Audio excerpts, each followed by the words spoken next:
Bonjour à tous, on se retrouve dans une nouvelle vidéo.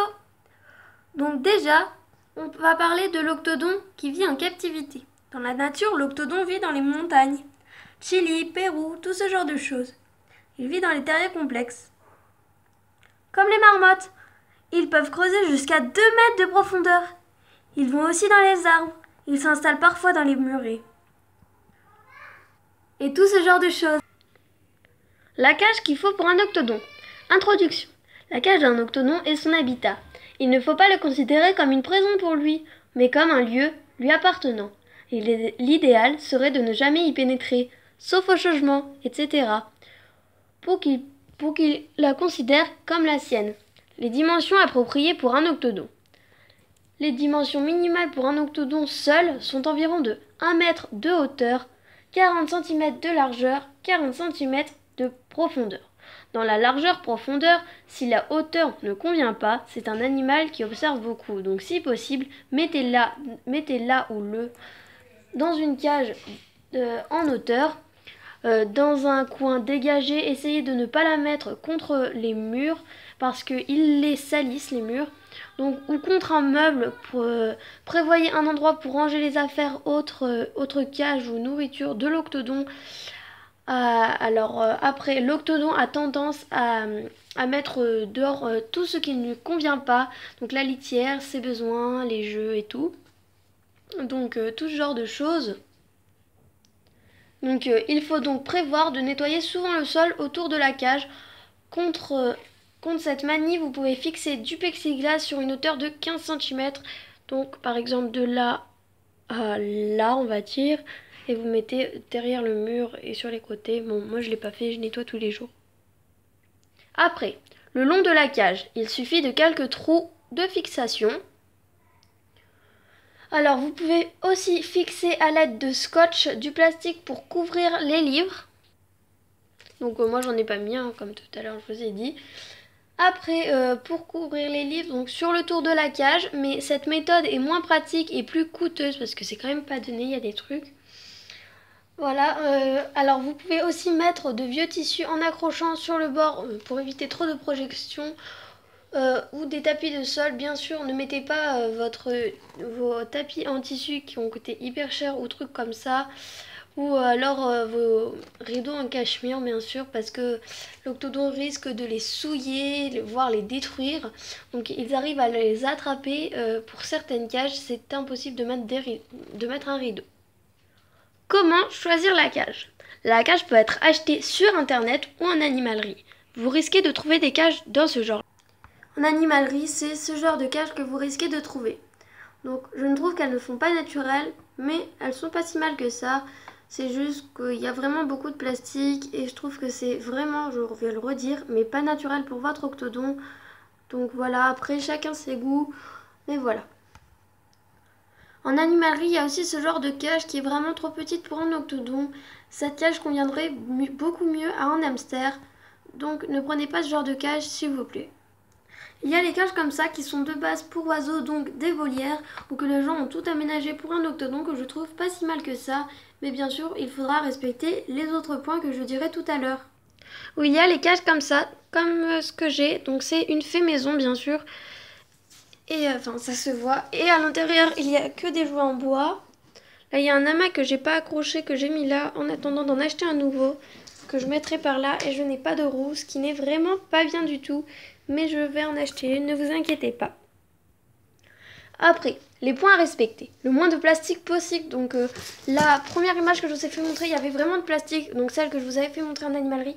Donc, celle-là, c'est pour ça que je ne l'aimais pas très bien. Donc, voilà. Donc après, il faut qu'il y ait des étages et le moins de plastique possible. Donc il ronge tout et parfois mange les bacs en plastique, les étages et les jeux sont à proscrire. Donc les jeux en plastique bien sûr. Donc moi c'est des jeux en bois, une noix de coco, enfin c'est des trucs bien on va dire. Donc voilà, donc tout est en bois chez moi ici, enfin sur la cage on va dire. Et après, choisir le bois, pas de bois résineux, donc pas résineux. Après, essayez d'en prendre du non mélaminé ou non contreplaqué. Si vous pouvez, prenez-en du non traité. Donc moi je ne sais pas quel bois a été utilisé pour cette cage. Mais voilà. Alors après, bien vérifier les portes, c'est un élément très important. Certains Noctodons savent les ouvrir. Il faut donc soit en acheter avec des protections, soit ajouter des verrous. Donc moi, la seule protection qu'il y a, c'est ça. Et des moments, elle arrive à y ouvrir. Donc voilà, c'est comme ça. Et après, j'arrive plus à fermer. Donc je vais vous faire montrer après le haut. Et voilà, donc la porte du haut est vraiment très difficile à ouvrir. C'est un aimant en fait de là à là. Et du coup, ça se ferme comme ça. Et c'est super pratique.